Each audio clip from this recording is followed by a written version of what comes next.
Ryan Foster stood at the edge of the training canyon, wiping sweat from his forehead as the twin suns beat down on the red sand. The massive shape before him looked like a metal mountain half swallowed by the desert. It was a Vacthran warship, ancient and silent, its dark hull covered in patterns that seemed to shift when he looked at them too long. "This vessel represents the greatest achievement of Vacthran engineering," Commander Thelos announced to the gathered cadets. The insectoid instructor's voice clicked and buzzed through his translator. 500 years ago this ship fell from the sky. The Vacthran who built it are now extinct, but their technology remains beyond our complete understanding. Ryan barely listened to the lecture. He had heard it before during orientation week. Every cadet at the Galactic Military Academy learned about the Vacthran Empire. They had ruled a quarter of the galaxy once, building ships and stations that still functioned centuries after their creators had vanished into history. His datapad beeped softly. Ryan glanced down at the screen and frowned. The numbers made no sense. He tapped the device, thinking it had malfunctioned. A Keltharian technician suddenly came running from the monitoring station near the ship. His 6 legs moved in a blur of panic. Commander Thelos. Emergency." The lecture stopped. All 40 cadets turned to watch. "What is the problem?" Thelos demanded, his mandibles clicking in annoyance. "The reactor, sir. It is destabilizing." The technician's translator struggled to keep up with his rapid speech. "We are detecting a cascade failure in the core matrix. The readings show critical levels." "That is impossible," Thelos said flatly. "The reactor has been dormant for 2 centuries. We have monitored it daily. There have been no signs of activity. The seismic tremors from last week, sir. They must have triggered something inside. The internal systems are waking up, but they are damaged. The reactor will reach critical meltdown in 58 minutes. The canyon fell silent. Ryan felt his stomach tighten. He knew what a reactor meltdown meant. The explosion would vaporize everything within 5 kilometers. The academy, the city beyond it, thousands of lives. Thelos moved faster than Ryan had ever seen him move before. "Evacuate all non-essential personnel. Get the senior engineering team here immediately. Move." Chaos erupted. Cadets scattered in every direction. Ryan stayed where he was, watching as a dozen alien engineers in protective suits rushed toward the ancient warship. They carried scanning equipment and toolkits that hummed with power. The lead engineer was a Sarkellian named Dravun, massive and covered in thick gray skin. He had 4 arms and stood nearly 3 meters tall. Ryan had seen him lift a shuttle engine during a training exercise without breaking a sweat. Dravun approached the ship's entrance and stopped. The doorway was barely a meter high, a dark rectangular opening in the hull. The Sarkellian knelt down and tried to squeeze inside. His shoulders got stuck immediately. "The passage is too narrow," Dravun reported, backing out. The Vacthran were a small species. These maintenance shafts were built for their size. Another engineer tried. She was Pelthian, slender and flexible, but her body structure was all wrong for the tight space. She made it 3 meters inside before getting wedged between the walls and had to be pulled back out. "We cannot access the reactor chamber," the chief engineer reported to Thelos. His voice was grim. "The internal layout was designed for Vacthran physiology. Our bodies are too large or the wrong shape." "What about remote drones?" Thelos asked. "The ship's hull has internal shielding. It blocks all wireless signals. We have tried. Someone must physically enter the reactor chamber to assess the damage and attempt repairs." "How long to cut a new entrance?" "Hours." "We do not have hours, Commander." Ryan looked at the narrow doorway. Then he looked at his own body. He was human, average height, slim build. Humans were new to the galactic community, barely 50 years since first contact. Most aliens considered them small and weak compared to the established species. He stepped forward. "Commander Thelos, I can fit through that passage." Everyone turned to stare at him. For a moment, nobody spoke. Then someone laughed. It was Vekran, a Karathi cadet with scales that shimmered green in the sunlight. "The human thinks he can repair Vacthran technology? That is hilarious." Other cadets joined in the laughter. Ryan felt his face grow hot, but he kept his voice steady. "I did not say I could repair it. I said I can fit inside to see what is wrong."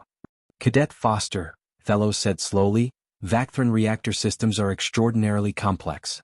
Their engineers studied for 30 years before they were allowed to touch a reactor core. You are a first-year student.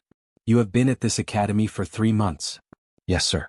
But I am also the only person here small enough to reach the reactor chamber." Ryan met the commander's compound eyes without flinching. Someone needs to go inside and see what the problem is. I can do that much at least. Dravun shook his massive head. The human will only make things worse. Vacthran technology is sacred. It requires understanding that takes decades to achieve. He will touch something he should not touch and cause the meltdown to happen faster. I will only observe and report what I see, Ryan said. I promise I will not touch anything without permission. Commander Thelos was silent for a long moment. His mandibles moved in a way that Ryan had learned meant he was thinking hard about something. We have no other options, the chief engineer said quietly. 54 minutes, Commander. Very well, Thelos decided. Cadet Foster, you will enter the ship. You will proceed to the reactor chamber. You will scan everything with your equipment and report what you find. Under no circumstances will you attempt any repairs. Is that understood? Yes, sir. If you cause any additional damage, you will face a court-martial. If we all survive. Ryan was given an emergency repair kit and a portable scanner. The kit had basic tools, some spare wire, adhesive patches, and a communicator with a powerful antenna. The scanner could detect heat, radiation, and energy flows. As he approached the doorway, Vecran called out, "Try not to break the priceless ancient artifact with your primitive human hands, Foster." More laughter followed him into the darkness. The passage was tight. Ryan had to get down on his stomach and pull himself forward with his elbows. The metal walls pressed against his shoulders on both sides. Behind him, he heard the entrance grow smaller and smaller until it was just a distant square of light. His headlamp cut through the blackness ahead. The passage twisted and turned, sometimes sloping upward, sometimes down. Twice he had to squeeze through gaps that seemed impossibly narrow. He understood now why none of the other species could make this journey.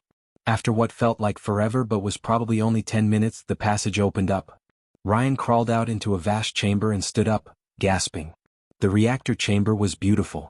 The ceiling soared 20 meters overhead, covered in crystalline structures that pulsed with soft blue light. In the center of the room, suspended by invisible forces, hung a sphere made of thousands of interlocking geometric shapes. Each piece glowed from within, creating patterns of light that moved across the walls like living things. Ryan had never seen anything like it. His scanner beeped frantically, pulling him back to reality. The numbers on the screen made his blood run cold. The temperature was rising fast. "Commander," Ryan said into his communicator, "I have reached the reactor chamber. And we have a serious problem." Ryan walked slowly around the reactor sphere, his boots echoing in the vast chamber. The crystalline components pulsed with light that seemed to breathe, growing bright and then dim in a rhythm that felt almost alive. His scanner beeped constantly, trying to make sense of what it was detecting. "I need you to describe what you see," Commander Thelos said through the radio. His voice was tense. "The reactor is a sphere about 5 meters across," Ryan reported. "It is made of thousands of crystal pieces that fit together like a puzzle. They are all glowing blue, but some sections are flickering. The flickering parts feel warmer when I get close to them." "Do not touch anything," Thelos warned. "We are uploading technical data to your scanner now. It will take a moment." Ryan waited, watching the patterns of light dance across the curved walls. The beauty of the chamber was overwhelming. Every surface had been carved with intricate designs. Symbols he could not read covered the floor beneath his feet. This was not just an engine room. It was a temple. His scanner chimed. Data began flowing across the screen faster than he could read it. Schematics, diagrams, energy flow charts. The information seemed endless. "Cadet Foster," a new voice said through the radio, was the chief engineer. "You are looking at the most complex piece of Vacthran technology ever discovered. That reactor contains approximately 50,000 individual components. Each one is precisely calibrated to work with all the others." 50,000? Ryan whispered. "For a reactor?" "The Vacthran did not believe in simple solutions," the engineer explained. "They believed that technology should reflect the complexity of the universe itself. Each component has multiple functions. Each connection serves several purposes. It is engineering as art, as philosophy, as religion, all combined into one." Ryan studied his scanner more carefully. The diagram showed a web of connections so dense it looked like solid color in places. Lines crossed and recrossed in patterns that made his head hurt. "The problem is the primary coolant distributor," the engineer continued. "Your scanner should highlight it in red on your display." Ryan found the component. It was located about 2 meters from the north side of the reactor sphere, a cluster of crystals that formed a shape like a flower with 12 petals. Each petal glowed with internal light except for 3, which were dark and cracked. I see it, Ryan confirmed. 3 of the crystal petals are broken. Precisely. That component regulates the flow of coolant through the entire reactor system. With those crystals damaged, the coolant cannot circulate properly. The temperature will continue to rise until the reactor destroys itself. So we need to replace the broken crystals? There was a long pause. When the engineer spoke again, his voice was heavy with defeat. It is not that simple. The crystals must be calibrated using a Vacthron harmonic resonator. The frequency must be exact, matched to the 50,000 other components in the system. The process takes approximately 6 hours with the proper equipment and knowledge. Ryan checked his chronometer. 42 minutes until meltdown. We do not have 6 hours, he said. We do not have the equipment either, the engineer replied. The Vacthron took their tools with them when they evacuated this ship. Their civilization fell 200 years ago. The knowledge of how to create new resonators was lost with them. So there is nothing we can do? I am sorry, Cadet Foster. We will begin full evacuation procedures. You should exit the ship immediately. Ryan did not move. He stared at the damaged crystals, his mind racing. 6 hours of calibration. 50,000 components. Tools that no longer existed. It was impossible. But something bothered him. Commander, Ryan said slowly, can you send me the original design specifications for this reactor? The plans from when it was first built. Those documents are 500 years old, Fellows replied. Why do you need them? I just want to understand what I am looking at, sir. Please. There was hesitation, then data began downloading to his scanner. Ryan sat down on the floor, his back against the wall, and began reading. The original design proposal had been submitted by a Vacthron engineer named Kelthix. The reactor was intended to power a warship, providing energy for weapons, shields, life support, and propulsion. Kelthix's design called for 8,000 components arranged in a logical hierarchy. The proposal was elegant and efficient. But then Ryan found the revision logs. Over the next 40 years of construction, 17 different master engineers had worked on the reactor. Each one had added their own improvements. A component here to increase efficiency by 0.3%. A crystal array there to purify the energy flow. Backup systems for the backup systems. By the time the ship launched, the 8,000 components had become 50,000. That makes no sense, Ryan muttered. What was that? Fellows asked. Nothing, sir. Still reading. Ryan switched his scanner to thermal imaging mode. The reactor appeared on his screen as a ball of yellow and orange heat. He watched how the warmth moved through the system, following the currents like watching water flow through pipes.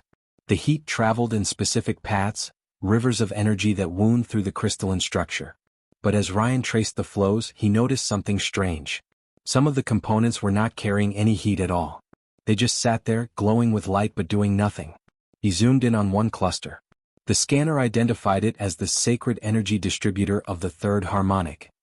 According to the technical data, it was a critical component that balanced the spiritual essence of the reactor's output. Ryan ran a detailed scan. No heat signature. No energy flow. No data connections to any other systems. It was just sitting there looking impressive. You have got to be kidding me, Ryan said out loud. Cadet? Report, Fellows demanded. Ryan stood up and walked closer to the reactor. He scanned another ornate component, this one labeled as the Wisdom Filter Matrix. According to the description, it purified energy through philosophical principles. No heat. No connections. Nothing. Commander, I need to ask you something important, Ryan said. How much do we actually know about repairing Vacthron technology? Very little, Fellows admitted. The Vacthron kept their technical knowledge secret. They believed that understanding their machines required decades of study and meditation. When their civilization collapsed, that knowledge died with them. We have been unable to successfully repair any complex Vacthron systems. Why do you ask? Ryan laughed, a short bitter sound. Because I think I know why. They made it impossible on purpose. Explain. The Vacthron did not leave repair manuals because they buried simple engineering under so much extra complexity that nobody could understand it anymore. Look at this reactor. The original design had 8,000 parts. They added 42,000 more over 40 years. I am looking at components right now that do not do anything except look sacred and important. That is absurd, the engineer protested through the radio. Every component in a Vacthron system serves a vital function. Their engineering was flawless. Their engineering was obsessed with complexity for its own sake, Ryan countered. He was moving around the reactor now, scanning piece after piece. They confused making something complicated with making something good. Half of these components are just decoration. Cadet Foster, you cannot possibly understand Vacthran design philosophy after looking at it for 10 minutes? These systems were created by master engineers who studied their entire lives. Ryan checked his chronometer again. 38 minutes. Commander, I either try something or we evacuate and lose this ship forever. What do we have to lose? The radio was silent. Ryan could imagine the argument happening on the surface. The cautious aliens who believed the ancient technology was beyond comprehension. The desperate situation that left them no choice. Finally Thello spoke. Proceed, Cadet Foster. But understand that if you are wrong, the responsibility is entirely yours. Understood, sir. Ryan pulled out his toolkit and approached the nearest useless component. Let us see if human common sense can fix 500 years of overthinking. Ryan pulled his multi-tool from the repair kit and extended the smallest attachment, a thin probe designed for delicate work. He approached the component labeled Sacred Energy Distributor of the Third Harmonic, and studied the ceremonial clamps holding it in place. The clamps were beautiful, carved from some kind of metal that caught the light and threw rainbow colors across the walls. They looked ancient and important. But they were just clamps. I am removing the Sacred Energy Distributor, Ryan announced into his radio. Absolutely not, the chief engineer shouted. That component is integral to the reactor's harmonic balance. If you remove it, the entire system will collapse. It is not connected to anything, Ryan said calmly. My scanner shows zero energy flow through it.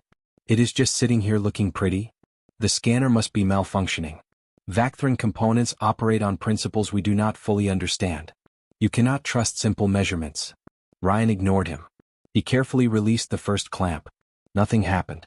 He released the second clamp. Still nothing. The third and fourth clamps came free just as easily. The Sacred Energy Distributor lifted away from its mounting. It was surprisingly heavy, solid crystal that felt warm in his hands. Ryan set it gently on the floor and stepped back. Alarms began wailing through the chamber. Red lights flashed along the walls. The reactor sphere pulsed faster, the blue light flickering wildly. What have you done? The engineer screamed. The reactor is destabilizing faster now. Wait, Ryan said. He watched his scanner, counting seconds in his head. 5, 4, 3, 2, 1. The alarm stopped. The red lights went dark. The reactor's pulse slowed and steadied. The temperature reading on his scanner dropped by 2 degrees. What just happened? Commander Thellos demanded. Ryan knelt down and scanned the mounting where the component had been attached. This thing was heavy, about 15 kilograms. It was sitting on top of a support beam that was bending under the weight. The bent beam was pushing against the actual coolant line underneath it, pinching it closed. I just removed the weight, and now the coolant can flow properly again. The radio was silent for a long moment. The temperature is dropping, the chief engineer finally said. His voice sounded confused. I do not understand. That component was marked as critical in all the technical documentation. It was critical to someone's ego maybe, Ryan replied. But it was not critical to the reactor. He picked up the ornate crystal and examined it more closely. The craftsmanship was incredible, every surface polished to perfection. Someone had spent months creating this piece. The Vacthran were amazing artists.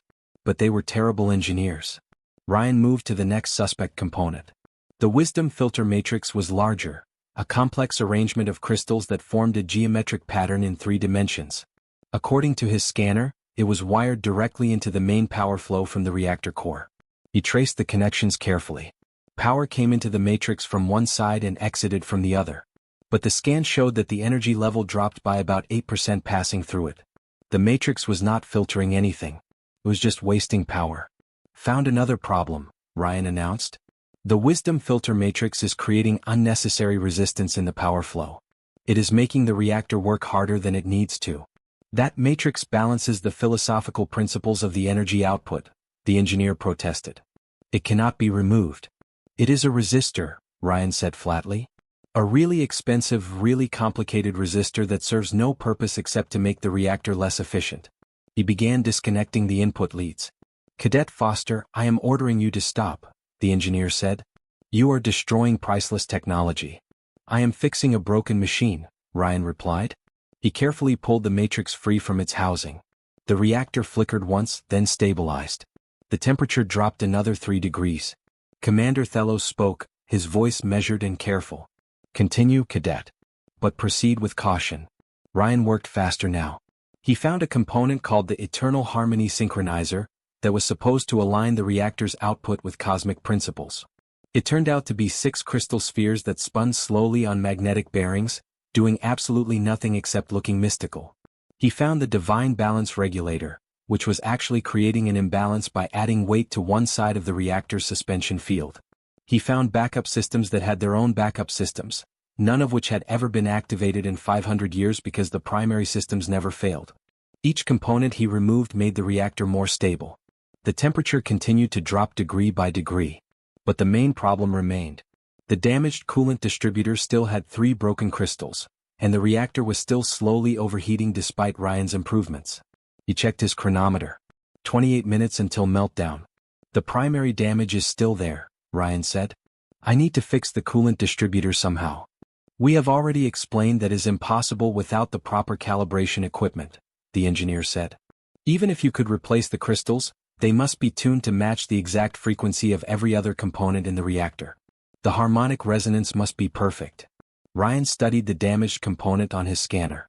The coolant distributor had 12 crystal petals arranged in a circle. 9 were intact and glowing. 3 were cracked and dark. Coolant was supposed to flow through all 12 petals simultaneously, but with 3 not working, the flow was unbalanced. What if I do not replace the crystals? Ryan asked. What if I just bypass them completely? That would destroy the harmonic balance of the entire system. The harmonic balance is made up nonsense, Ryan said. He was examining the coolant lines now, tracing them with his scanner. These are just pipes. Liquid flows through them. The crystals are not magical. They are just valves that open and close to control the flow rate.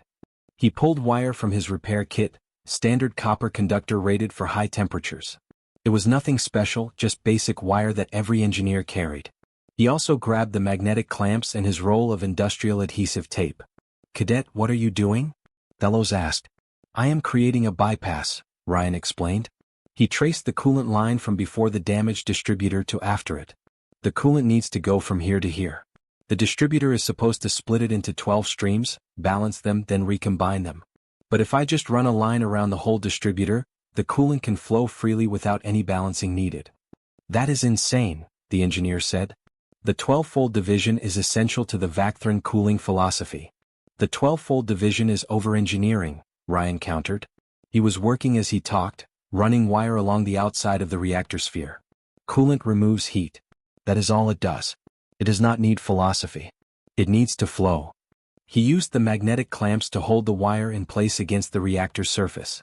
The clamps were designed for emergency hull repairs, strong enough to hold in place even against the vibration and heat of the reactor. He sealed each connection with adhesive tape, wrapping it tight. This is a priceless artifact, the engineer protested weakly. You are repairing it with tape and wire like a broken kitchen appliance. Yes, Ryan agreed.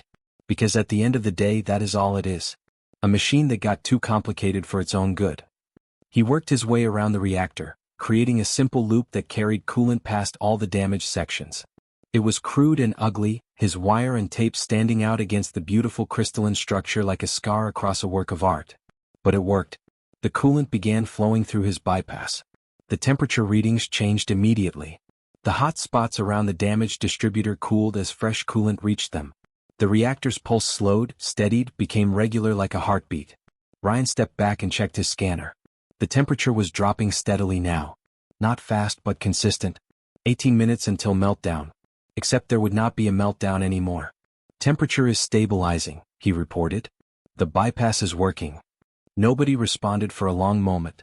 Ryan imagined the alien engineers on the surface, staring at their instruments in disbelief. Confirmed, the chief engineer finally said. His voice sounded hollow. The reactor is stabilizing. Temperature is dropping at a rate of 1 degree per minute. At this rate, it will reach safe levels in approximately 15 minutes. Then we are not going to explode? Ryan asked. No, Cadet Foster. We are not going to explode. Ryan sat down on the floor, suddenly exhausted. His hands were shaking from adrenaline. He had just performed emergency repairs on a 500-year-old alien reactor using wire and tape, and somehow it had worked. I am coming back up, Ryan said. Unless you need me to do anything else down here? No, Commander Thelos said. His voice was strange, filled with an emotion Ryan could not identify. Come back to the surface, Cadet. We need to have a very long conversation about what just happened. Ryan crawled through the narrow maintenance tunnel, dragging his toolkit behind him. His uniform was soaked with blue coolant that had sprayed from one of the lines while he worked. The liquid was cold and smelled like metal and electricity. His shoulders ached from squeezing through tight spaces, and his knees were bruised from crawling on the hard metal floors. But he was grinning. The tunnel seemed shorter on the way out, or maybe he was just moving faster. He could see the exit ahead, a square of bright sunlight that grew larger with each meter. His radio crackled with constant chatter as the alien engineers monitored the reactor readings and argued about what had just happened. The temperature has dropped below critical levels, someone reported. Reactor is stable and continuing to cool. How is this possible? Another voice asked. The human removed essential components. The system should have failed completely. Apparently those components were not as essential as we believed. Ryan reached the exit and pulled himself out into the canyon. The sunlight was blinding after the darkness of the ship. He stood up slowly, his legs wobbling, and blinked until his eyes adjusted. A crowd had gathered. There must have been 100 people now, maybe more. All the cadets had returned after the evacuation order was cancelled. Faculty members stood in clusters, talking quietly. And there were new arrivals, aliens in the formal uniforms of the Galactic Engineering Corps with their bright silver insignias. Everyone turned to stare at Ryan as he emerged from the ship. He looked down at himself and understood why. He was covered head to toe in blue coolant. His hair was plastered to his head. His uniform was stained and torn in several places. He was holding an armful of crystalline components that glittered in the sunlight.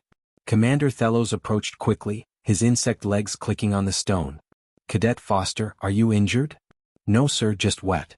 Ryan held up the components. I brought these out in case you wanted to study them. The Sacred Energy Distributor, the Wisdom Filter Matrix, and 3 Harmony Synchronizers. They were not doing anything useful, but they are pretty. The chief engineer stepped forward and took the components carefully as if they might explode. He turned them over in his hands, examining them closely. These are in perfect condition. 500 years old and not a scratch. The Vacthran craftsmanship is remarkable. The craftsmanship is great, Ryan agreed. The engineering is terrible. Before anyone could respond, a monitoring technician came running with a datapad. Commander, the full diagnostics are complete. You need to see this. Thelos took the datapad and his mandibles stopped moving completely, which Ryan had learned meant the insectoid was shocked. This cannot be correct. Run the diagnostics again. I have run them 3 times, sir. The results are consistent. What is it? Ryan asked. Thelos looked up from the datapad, his compound eyes reflecting the sunlight in strange patterns. The reactor is now operating at 95% efficiency. That is good, right? Cadet Foster, when this ship crashed 500 years ago, the reactor was operating at 78% efficiency. That was considered exceptional for Vacthran technology. You have not just repaired the reactor. You have made it better than it has ever been. Murmurs spread through the crowd. Ryan heard several aliens translating the news for others, their voices rising in disbelief. A tall figure pushed through the crowd. She was Keltharian, covered in purple scales that shimmered like oil on water. Her uniform marked her as a Grand Engineer, one of the highest ranks in the Galactic Engineering Corps. She moved with the confidence of someone who had spent centuries studying technology. I am Grand Engineer Sithel, she announced. Her voice was deep and commanding. I have been studying Vacthran technology for 140 years. I have examined 17 of their ships and stations. I have never successfully repaired a single reactor. She looked Ryan up and down, taking in his youth and his stained uniform. Explain to me how you, a first-year human cadet, accomplished in 30 minutes what I have failed to do in over a century. Ryan shifted uncomfortably under her gaze. I just removed the parts that were not helping and fixed the parts that were broken. That is an oversimplification. Not really, Ryan said. He set down his toolkit and pulled out his scanner. Look, the Vacthran started with a good design. Simple, efficient, logical. But then they spent 40 years adding complexity. They put in backup systems that never get used. They added components for spiritual and philosophical reasons instead of practical ones. By the time they finished, the reactor was so complicated that nobody could understand it anymore.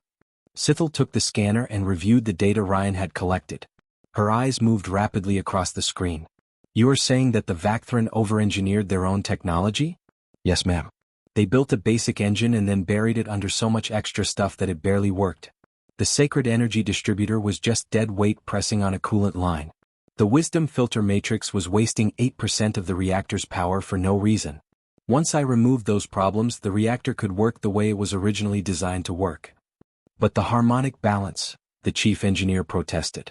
He was still holding the removed components like they were precious treasures. The 12-fold division of coolant flow. The resonant frequencies. These are fundamental principles of Vacthran engineering. They are made-up nonsense, Ryan said bluntly. Several aliens gasped. I mean, no disrespect to the Vacthran. They were incredible artists and philosophers.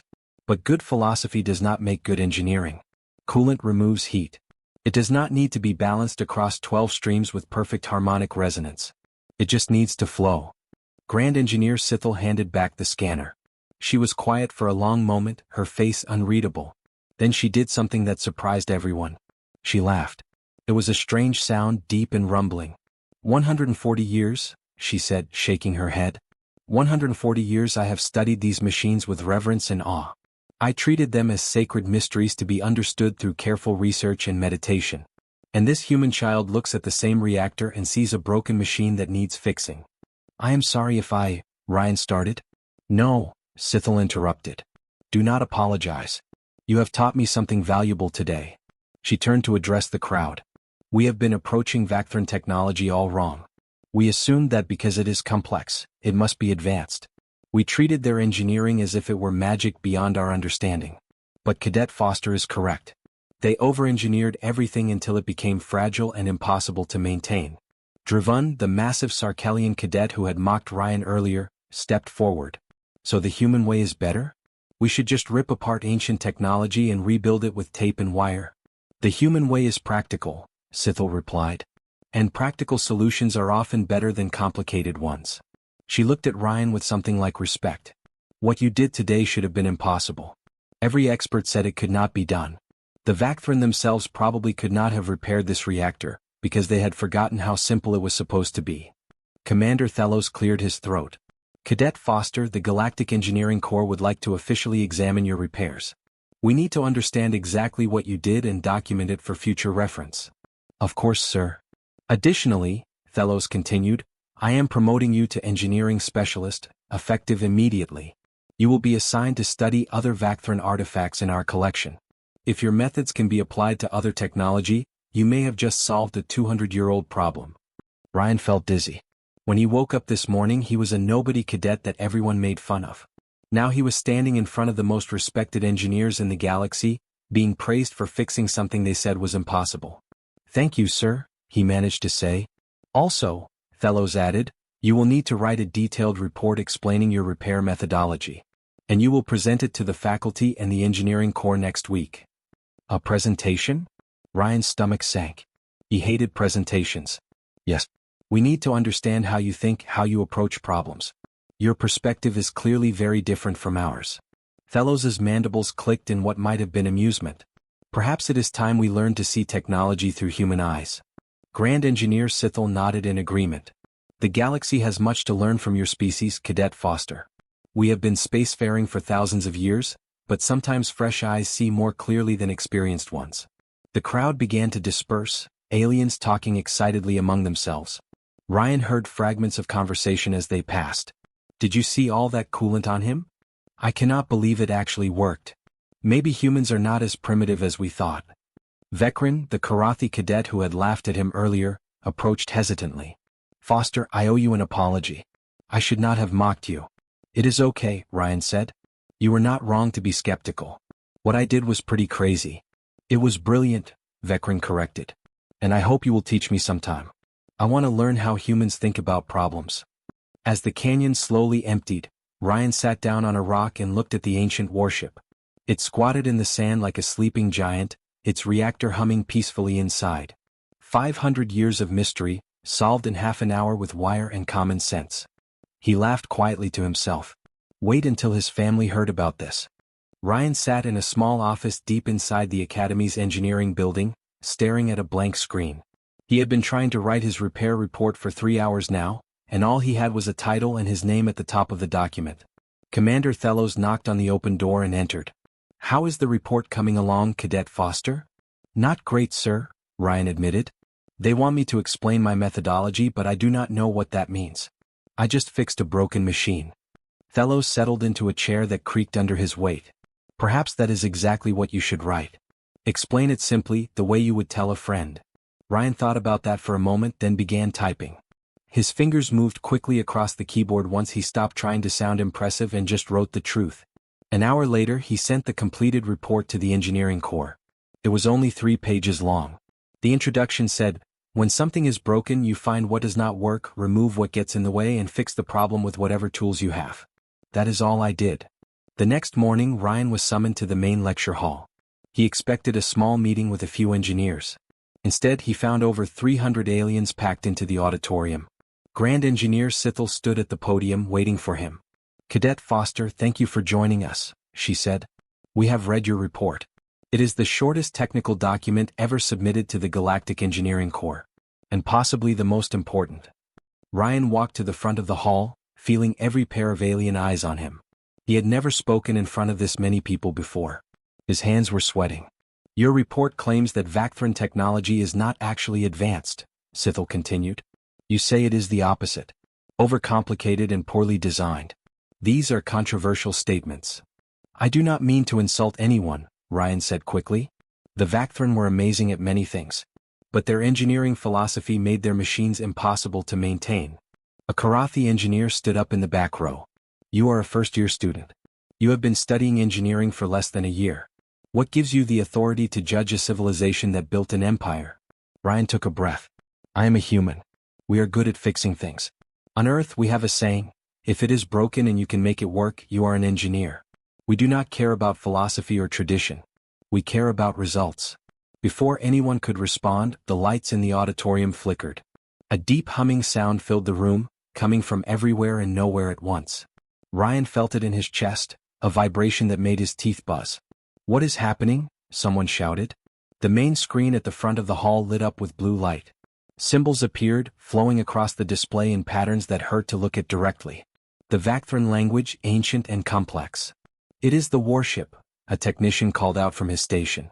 "Something is activating inside it." The symbols on the screen began to shift and change. Ryan recognized what was happening. The ship's computer was translating the Vacthran text into Galactic Standard, the common language used throughout known space. Words appeared on the screen: primary systems restored. AI core online.